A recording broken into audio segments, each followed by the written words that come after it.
Bayangkan sebuah institusi rekayasa tanpa denyut nadi energi, mesin-mesin penguji material terdiam, analisis struktur berbasis komputasi lumpuh, dan seluruh proses riset terhenti. Di balik gemuruh mesin dan inovasi yang lahir di Laboratorium Teknik Sipil Politeknik Negeri Semarang ini, terdapat infrastruktur yang bekerja dalam diam namun sangat vital, yaitu sistem tenaga listrik. Salam Akademika. Pada kesempatan kali ini, kami akan membawa Anda membenah anatomi sistem kelistrikan di fasilitas ini, dari hulu hingga ke titik pemanfaatan. Analisis kita mulai dari titik pasokan eksternal. Secara makro, suplai energi listrik institusi ini diintegrasikan dengan jaringan utilitas PT PLN Persero. Energi ditransmisikan melalui jaringan tegangan menengah atau JTM berkapasitas 20.000 volt. Mengapa harus 20.000 volt? Berdasarkan prinsip fisika, dasar kelistrikan mentransmisikan daya pada tegangan tinggi akan secara proporsional menurunkan besaran arus.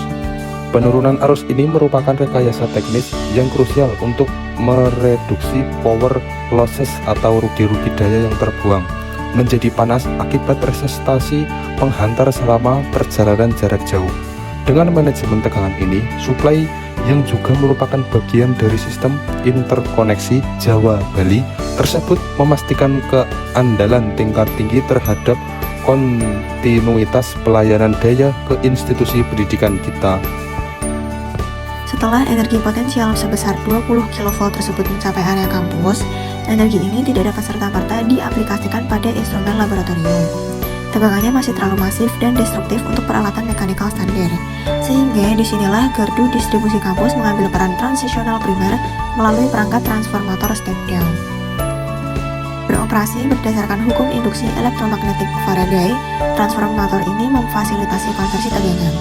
Kumparan primer menerima aliran 20 kV dan melalui flux magnetik yang menginduksi kumparan sekunder, tegangan tersebut diturunkan menjadi tegangan rendah atau low voltage.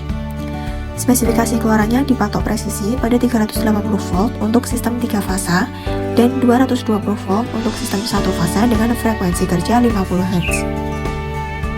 Dalam ekosistem laboratorium teknik, sistem 3 fasa yang mencakup fasa R, S, T, dan netral bukanlah sekadar pilihan, melainkan kebutuhan operasional mutlak. Pasokan 3 fasa memberikan hantaran daya yang jauh lebih konstan dibandingkan 1 fasa, serta menghasilkan medan magnet putar murni yang diperlukan untuk menginisiasi torsi awal motor induksi. Selain itu, transformator ini diintegrasikan dengan sistem pendingin pasif berbasis sirkulasi minyak termal dan sirip radiator untuk mendisipasikan panas akibat core loss dan copper loss selama mesin beroperasi tanpa henti. Aliran daya yang telah dikonversi secara presisi tersebut kemudian disalurkan menuju pusat syaraf kelistrikan gedung. Berikut ini adalah Low Voltage Main Distribution Panel atau LVMDP. Untuk memahami keandalan sistem ini, mari kita lakukan pembedahan analitis terhadap arsitektur komponen proteksinya. Secara struktural, LVMDP adalah gerbang proteksi hierarki pertama untuk seluruh fasilitas laboratorium. Di jantung panel ini terdapat pemutus sirkuit utama berkapasitas tinggi, yakni Molded Case Circuit Breaker atau MCCB. Komponen ini dirancang dengan mekanisme perlindungan thermal magnetik. Mekanisme thermal merespon pemanasan lambat akibat beban lebih atau overload, sementara mekanisme magnetik merespons ketika untuk memutus sirkuit jika terdeteksi lonjakan arus ekstrim akibat hubung singkat atau short circuit. Di balik pelat pelindung ini bernaung sistem pusbat berbahan tembaga murni berstabilitas tinggi yang mendistribusikan arus masif tanpa degradasi termal. Sebagai parameter monitoring, panel mengintegrasikan instrumen metering komprehensif. Voltmeter memantau stabilitas tegangan antar fasa. Ampermeter mendeteksi ketidakseimbangan arus pada fasa R, S, dan T.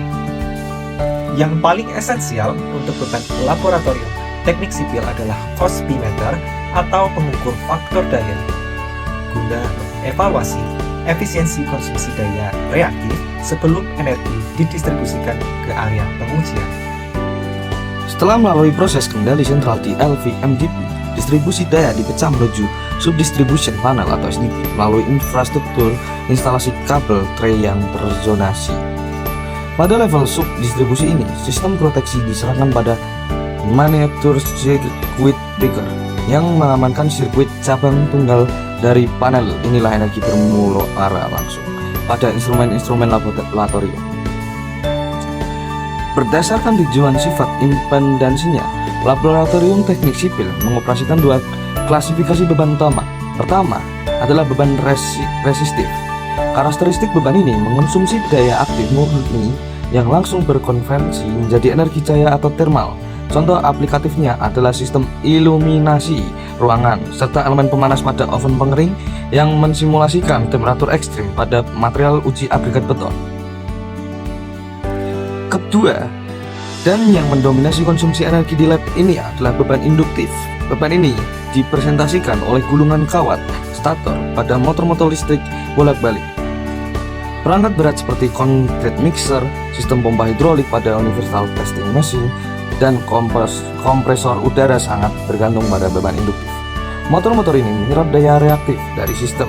Tingginya populasi beban induktif inilah yang membenarkan krusialnya pengukur Kospi di panel utama tadi. Karena beban induktif berlebih dapat menurunkan efisiensi sistem kelistrikan bangunan. Seluruh rekayasa teknis dan kecanggihan distribusi daya yang telah dipaparkan akan kehilangan esensinya jika tidak disertai jaminan proteksi komprehensif terhadap penggunanya. Oleh karena itu, arsitektur kelistrikan di laboratorium teknik sipil ini dikonstruksi dengan merujuk secara absolut pada persyaratan umum instalasi listrik atau PUIL atau yang bisa disebut PUIL.